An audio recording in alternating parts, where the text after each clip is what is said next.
इधर उत्तर प्रदेश के deputy CM Keshav Prasad Maurya ने पिछले कई दिनों से दिल्ली में डेरा डाला हुआ था, लेकिन उनसे मुलाकात के दौरान बीजेपी नेतृत्व ने साफ संकेत दिया कि मौर्य को बयानबाजी से बचना चाहिए। इसका असर भी दिखा। केशव प्रसाद मौर्य कल दिल्ली से लखनऊ वापस लौट आए। लखनऊ लौटते ही उन्होंने समाजवादी पार्टी पर करारा अटैक किया। मौर्य ने कहा कि उत्तर प्रदेश में सपा के गुंडा राज की वापसी असंभव है। बीजेपी 2027 विधानसभा चुनाव में 2017 के नतीजों को दोहराएगी। तो अखिलेश यादव ने तुरंत मौर्य पर पलटवार भी किया और कहा कि लौट के बुद्धू घर को आए। अखिलेश यादव ने बीजेपी में चल रही हलचल पर क्या चुटकी ली, वो आपको सुनाते हैं।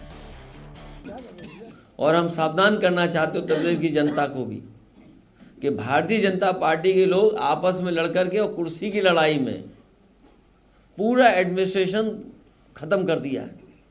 जहां इन्हीं के विधायक, इन्हीं के लोग आरोप लगा रहे हैं कि भ्रष्टाचार चल रहा है। हम लोगों ने अखबारों में पढ़ा है कि मुख्यमंत्री खुद स्वीकार कर रहे हैं कि बड़े पैमाने पर दलाली चल रही है।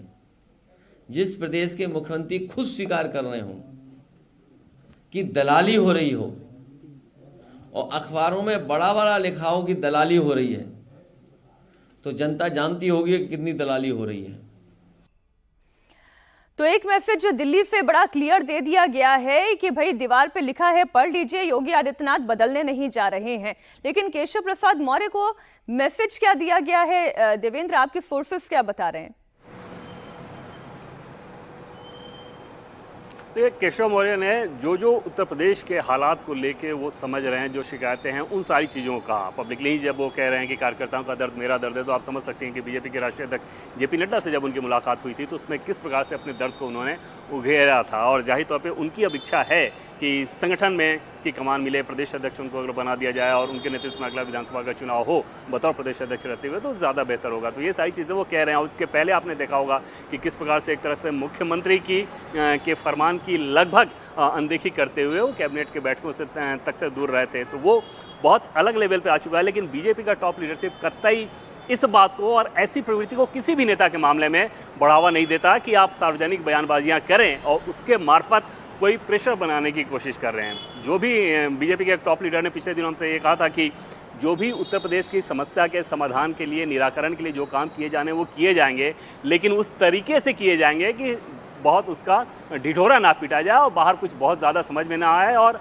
आप उसका समाधान भी कर दें। जाहिर तौर पे अगर समस्या है, यानी कि कार्यकर्ताओं के भीतर नाराज़गी है, उदासीनता है, जिस वजह से उसका कोर्स करेक्शन किया जाएगा, उसको लेकर कोई बड़ा या क्रांतिकारी फैसला कर लिया जाए, इसकी दूर दूर तक कोई चर्चा तक नहीं है। कम से कम बड़े लेवल पे, छोटे लेवल पे जरूर बहुत सारी गॉसिप चलते हैं, बहुत सारी कयासबाजियाँ की जाती हैं, लेकिन उसका बड़े लेवल से कोई लेना देना नहीं।